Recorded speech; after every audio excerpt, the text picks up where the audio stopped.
everything inside me.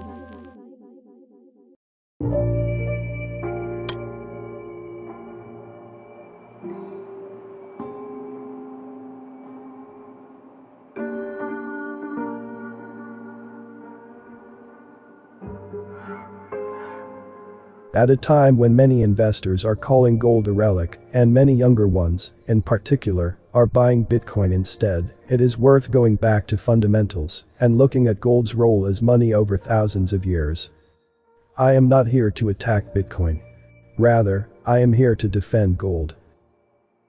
Gold has an advantage that Bitcoin does not have, that Bitcoin inherently cannot have, which is its age. Gold has survived and performed its job for literally thousands of years. We shall have to wait a little longer to say that Bitcoin is as good as gold. Nearly 2.5 millennia ago, Aristotle wrote his famous treatise on money. Money serves as a medium of exchange, a store of value, and a unit of account. In his treatise, Aristotle listed the characteristics of ideal money. Money should be divisible, which is why we do not use fine art as money. It should be fungible, which is why we do not use real estate as money. It should be rare, which is why we do not use iron ore as money, and so on. Aristotle concluded that only gold has all these attributes and is the ideal form of money. Long before the formal gold standard, when kings, emperors, and republics issued gold coins, gold was the backing of the monetary system. Gold has preserved its purchasing power throughout history.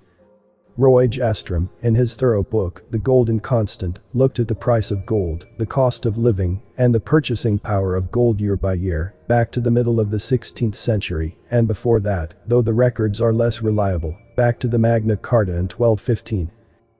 At the end of the First World War, when Britain, America, and other countries abandoned the pure gold standard, and there was a period of the dirty standard, followed by Roosevelt's confiscation of gold, then ultimately the closing of the gold window in 1971, and gold's last formal link to the money system, gold's purchasing value was within 1% of what it had been in 1560. During that long period, the maximum loss you would have endured, buying at the peak in 1620 and selling at the low in 1800, would have been less than 50%. That is a lot, of course, but vastly superior to the multi-century record of any fiat currency in a much shorter time period. Had you continued to hold, you would have been back to par in 1900. Before I continue the video, please give a like if you've learned something. And don't forget to subscribe, and also click the notification bell too, so you won't miss any update. And watch to the end to avoid misunderstanding. Thank you. Gold has maintained its purchasing power during periods of high inflation and sharp deflation, when the stock market or the currency collapses. Even during periods of chaos or war, gold holds its value.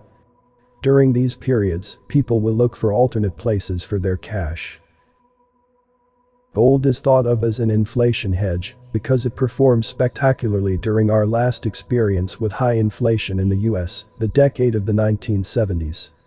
That is a little artificial, of course, because gold started that decade at an artificial price, suppressed by the government, which outlawed private ownership.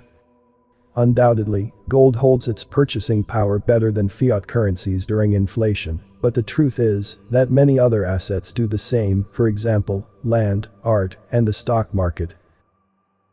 It is during periods of deflation that gold truly comes into its own.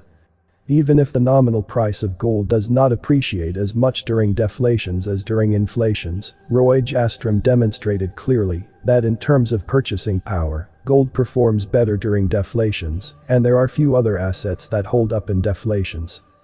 On a relative basis, gold is a far better deflation hedge than an inflation hedge. Gold also shines during periods of instability and chaos, whether it is a declining stock market, civil disturbance, or war.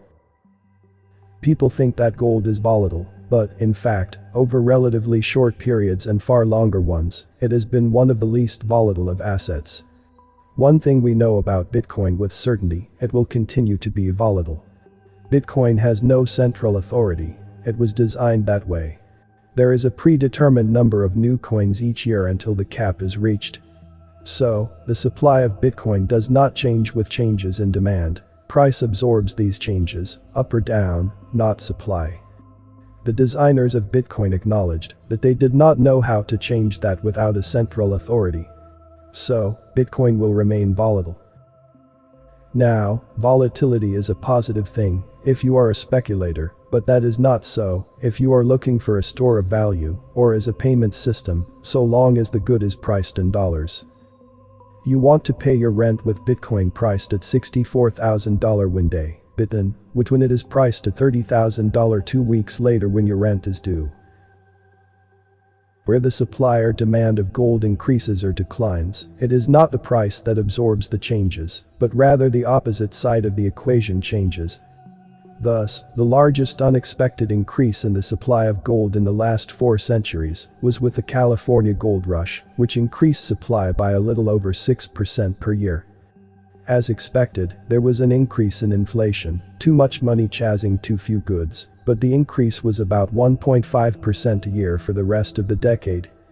That is astonishingly small and far less than one has seen under the fiat system when the money supply increases.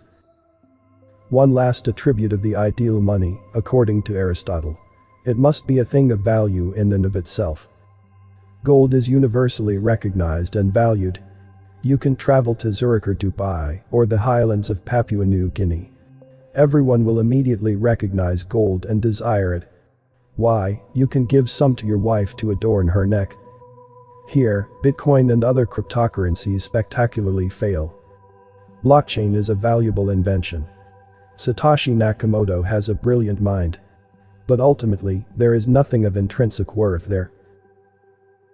Former BCA research and Brandywine analyst Chen Zhao writes that crypto was created out of thin air and will disappear like mist.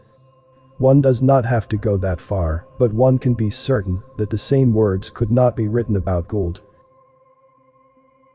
Note: negative interest rates are spreading like wildfire around the world. Investors have no choice but to look for other places as stores of value. That's why many smart investors are running towards gold. It's also why the big buyers, like China and Russia, are accumulating as much gold as possible. Here's the bottom line. Negative interest rates and the devaluation of currencies will hurt a lot of people, particularly savers and retirees. But they will also give rocket fuel to the coming bull market in precious metals. Comment below with more topic ideas for me to discuss. As a lot of care and hard work goes into this, likes and subscribe, let me know I'm doing a good job. All is appreciated greatly. You may not agree with everything from the content I post.